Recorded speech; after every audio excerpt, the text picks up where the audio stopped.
All right, the first search warrant we're gonna hit today is 100 greenhouses. I'm gonna lead us in. Gonna take it nice and slow on the dirt road. It's been over 5 years since California voters legalized recreational marijuana. One of the aims was to stamp out the illicit market. But these deputies in San Bernardino County find themselves raiding more illegal pot farms than ever before. The team got information from a resident that complained that illegal water trucks were hauling out here, and they found several outdoor illegal cultivations of marijuana. If you're tending to the grow, you're looking at a citation. It's a misdemeanor, but you maybe get a $500 fine for it. 500 plants, you have 1,000 plants, you have 1,000,000 plants, it's still a misdemeanor. So you feel like legalization with those drop penalties has emboldened the black market growers to just go buck wild? Yes, there's no threat of penalty. These are just perfect areas and locations to set these up. For massive operations like this with thousands of plants, low penalties have become just the cost of doing business. What's going to happen to that guy? Most likely it's going to be a marijuana citation, and we'll release them. With COVID and stuff, we'd rarely take these people into jail unless it's a violent felony. But this is huge. This is just some of the processed marijuana that they've raided here. This big mountain of pot is kind of a drop in the bucket. There's sites like this all around us, basically as far as the eye can see, other greenhouses, illegal grow hops. So the sheriffs could be raiding properties like this all day, every day, and still not get rid of all of them, just in this one corner of the county. The harm is that these growers can use toxic chemicals and pesticides, hijack water, and destroy the environment. The sheriff's department says organized crime has taken advantage. This county has seen seizures of illicit weed skyrocket over the last 5 years, and other areas across the state report similar problems. California's illicit market is worth an estimated $8 billion annually. That's roughly double the volume of licensed and taxed sales. Part of the problem is that while marijuana possession and consumption is legal everywhere, growing and commercial distribution is not. More than half of all California counties have local laws banning retail marijuana activity. In San Bernardino, both cultivation and sales are prohibited. Do you think this site would have existed 5 years ago before recreational legalization in California? No, once the legalization happened, we saw this outdoor trend. What can the state do about it? The fines need to impact the landowners who allow this. You don't need to go to jail, but your crop's worth $1 million, you owe us $500,000 to the state. Do you feel overwhelmed by this problem out here? It's just very time consuming. Some of these grow sites in about 3 to 4 months are back up again and running because the repercussions aren't there, so they just go back in business. Talk about whack-a-mole. It is whack-a-mole. Illegal grow operations aren't just springing up in the California desert. Follow me. And here we go. This is where the magic happens. And these plants are illegal in the eyes of the state of California. Correct. When we walked in here, you would have no idea that there's a grow operation going on here. It's super discreet. And that's the point. This grower, who asked to be identified as Doc, operates indoor grows in the suburbs. He's been working illegally for 2 decades, and he says the business is better than ever. Now that legalization has gone up, we've seen a rise in the amount of weed that we're selling in the neighborhood.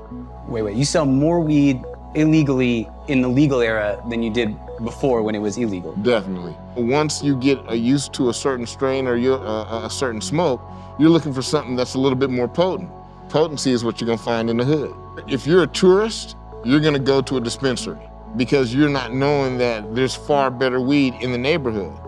Do you ever see yourself going to the legal market? I've been wanting to go to the legal market, but if it doesn't happen, I'm not gonna be upset because I'm gonna keep doing what I'm doing. You know, you've got people that aren't even from Los Angeles coming in and raking in huge profits from a business and industry that we created. We created this, they didn't create this. One of Doc's new competitors in the underground market calls himself Dank. He told us he invests in legal grows, but he also bankrolls this unlicensed farm. Yeah, you can just see how tight the buds are coming up. There's not a lot of spacing on the plant, which gives you a higher yield. These buds are a little dense too if you squeeze them. Oh yeah, it's sticky too. Yeah, so really sticky, high resin production. This is the good stuff right here. Dank says an eighth of his dispensary-grade weed could sell on the street for half the price the store charges. It's so cheap because he's not paying taxes, and neither is the consumer. If this were legal, how much would you be paying towards taxes? Legal, I would probably estimate tens of thousands of dollars annually. They're blocking out so many people in the market that want to participate. How much do you expect to profit from it right now without it being legal? About $100,000. People have told me they perceive me as a criminal for doing this. And, in many instances, it's just operating without a license, just like other businesses that are just trying to get started in an industry. I mean, do you feel like a criminal when you're doing this? No, and morally, I'm not, I don't feel like I'm doing anything wrong. Not at all do I feel like a criminal.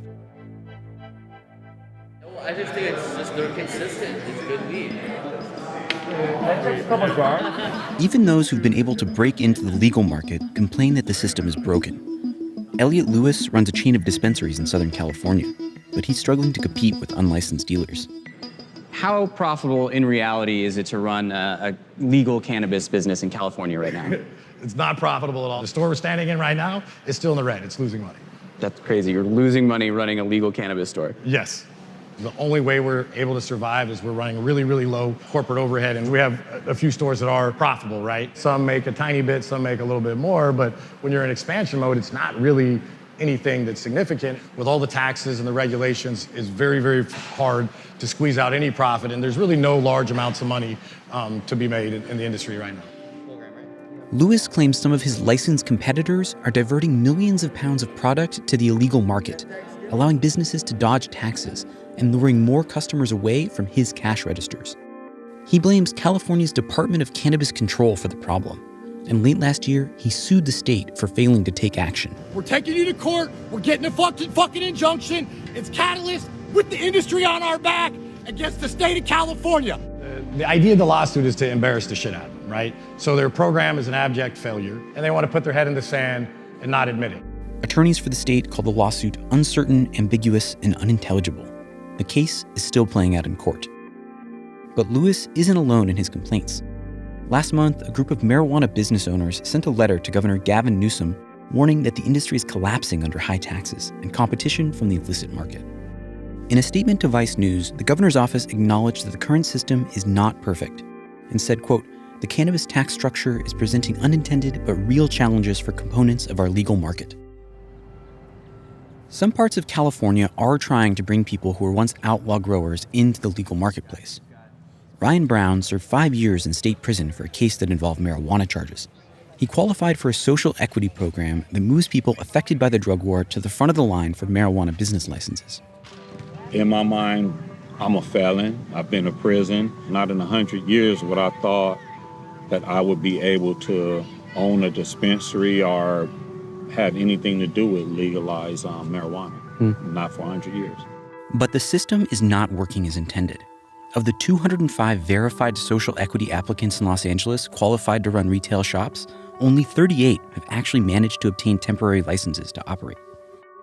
It's harder than people actually think, because to actually get your license, but you have to have a building within Los Angeles City, not to mention the taxes, It makes it almost impossible to operate, especially for somebody that doesn't have a bunch of money even to get started. Mm-hmm. How much of your own money have you spent trying to get this off the ground? 30, 40, 50,000, something like that. And still not able to operate and see any returns out there? How's that feel? Humiliating, yeah. Does it ever make you think about going back to the illicit marketplace? Definitely. Step in any day.